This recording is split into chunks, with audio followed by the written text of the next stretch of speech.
Hello guys, आज हम 2001 का क्वेश्चन पेपर सॉल्व करेंगे, जिसका फर्स्ट पार्ट हमने पहले कर चुका है, जिसमें 12th तक क्वेश्चन हमने देखे थे। अब हम 13 से आगे कंटिन्यू करेंगे। जैन लघुचित्र की विशेषता है, तो इसका आंसर है परली आँख का दिखना। जैन लघुचित्रों में मानव आकृति सवा चश्म की है और एक ही ढंग से बनी है। इनकी नाक अनुपात में अधिक लंबी, नुकीली व आँख परली व गाल के समीप रेखा से आगे निकली बनाई गई है। जैन चित्रकला कहलाती है। जैन चित्रकला को पोथी चित्र कहते हैं। श्वेतांबर जैन धर्म के अनेक सचित्र पोथियां 1100 ईस्वी से 500 ईस्वी के मध्य विशेष रूप से लिखी गई थी। इस प्रकार की चित्र पोथी से भविष्य की कला शैली की एक आधार शैली तैयार होने लगी थी। इसी कारण इस कला धारा का ऐतिहासिक मान्यता है। पाल पोथी चित्र बनाए गए, तो ये बनाए गए थे ताल पत्रों पर। पाल पोथी उत्तम प्रकार के ताल पत्रों को छाया में सुखाकर बनाए गए पत्रों पर तैयार की गई है। इन ताल पत्रों की लंबाई 22 बाय 25 इंच है तथा चौड़ाई 2 बाय 25 इंच है। यह चित्र महायान धर्म से संबंधित है। गाइस, जैन धर्म में हीनयान और महायान करके दो धर्म हैं, और इसमें ये जो पाल पोथी में बनाए गए हैं चित्रण, वो महायान धर्म से संबंधित है। भारत की चित्रकला धर्म प्रधान रही है, अतः इस शैली में भी केवल धर्म से संबंधित बुद्ध के चित्र मिलते हैं। तो किसके चित्र मिलते हैं? बुद्ध के। जैन चित्र कागज पर कब बने? तो ये बने थे 14वीं शताब्दी में। जैन चित्र कागज पर 14वीं शताब्दी में बने। प्रारंभ में जैन चित्रों के निर्माण में ताड़पत्र का ही उपयोग किया गया। तत्पश्चात इस हेतु कागज का उपयोग हुआ। पाल चित्रकला किस प्रदेश की है? तो गाइस, ये बंगाल की है। पाल पोथी विशेष रूप से बंगाल में लिखी गई। शीघ्र ही नेपाल तक बिहार भी इस शैली के केंद्र बन गए, परंतु नेपाल के चित्रों की मुख्य कृति में अत्यधिक मंगोर प्रभाव आ गया है। कदाचित यह नेपाल का अपना स्थानीय प्रभाव है। पाल पोथी चित्रों का विषय।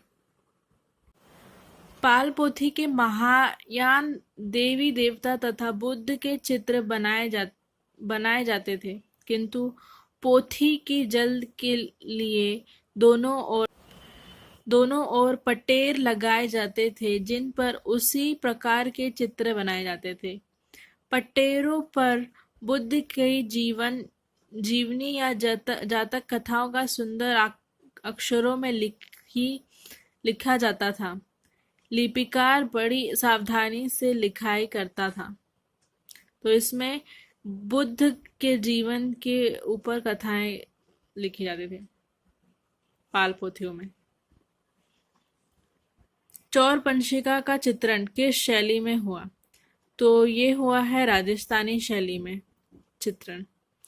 चौर पंशिका की रचना 1540 ईस्वी में कश्मीर कवि विल्हण ने की थी। इस ग्रंथ का चित्रण राजस्थानी मेवाड़ शैली में 16वीं शताब्दी में हुआ था। तो गाइस, ये क्वेश्चन आता है कि चौर पंशिका का किसने रचना की? तो ये रचना की थी विल्हण ने, जो कि एक कवि थे। कब की थी? 1540 ईस्वी में। सर्वप्रथम स्थिर चित्रण मिलते हैं, तो ये मिलते हैं जैन चित्र में। सर्वप्रथम स्थिर चित्रण जैन चित्र में प्राप्त होता है।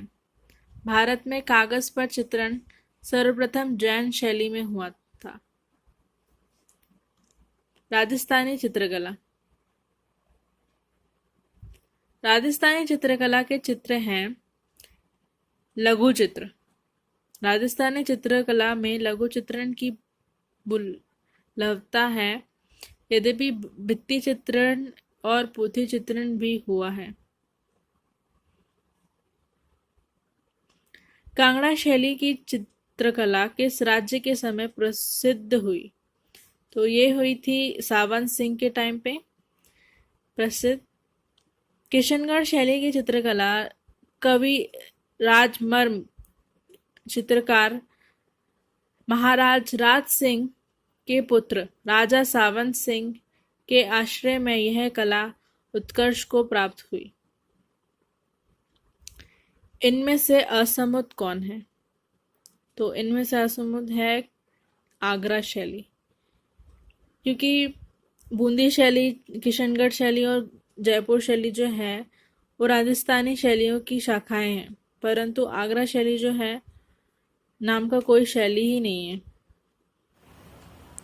कौन सा केंद्र राजस्थानी शैली का है?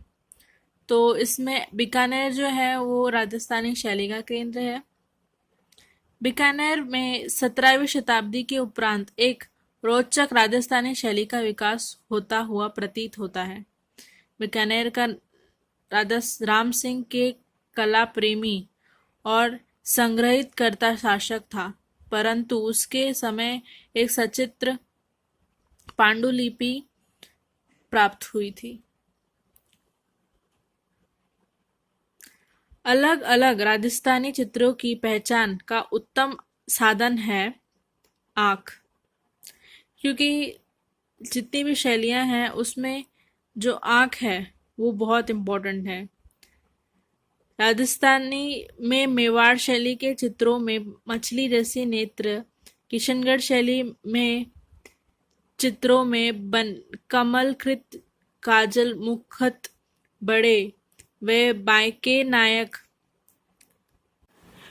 क्योंकि सब दूर जितने भी आंखें बनाई गई हैं सब में डिफरेंट डिफरेंट कुछ ना कुछ डिफरेंट है, इसलिए आंखों से पहचान की जा सकती है राजस्थानी चित्रों की कि वो कौन से शैली की है। इनमें से कौन असमुद है? तो कोटा शैली जो है वो असमुद है। कोटा शैली राजस्थानी शैली है। यह अन्य शैली आगरे शैली, लखनऊ शैली, दिल्ली शैली से भिन्न है। राजस्थान के पिछवाई चित्र किस क्षेत्र के हैं? तो ये नागदारा के हैं। श्रीनाथ जी के स्वरूप के पीछे सज्जायुक्त बड़े आकार के कपड़े पर जो पर्दे बनाए जाते थे उन्हें पिछवई कहते हैं, जो नाथद्वारा शैली की मौलिक देन है। 12 मास चित्रों में पाया जाता है। तो 12 मास से ही पता चलता है कि इसमें ऋतुओं के बारे में बताया जा रहा है। तो 12 मतलब 12 और मास मतलब मंथ्स, तो उससे पता चलता है कि ऋतुओं के बारे में चित्रण हो रहा है। तो इसलिए 12 मास का चित्रण बूंदी शैली में हुआ है, जिसमें चैत्र से लेकर फाल्गुन माह तक विवरण है। तो गाइज, अगर आपको ये वीडियो पसंद आई हो तो please like, share and subscribe.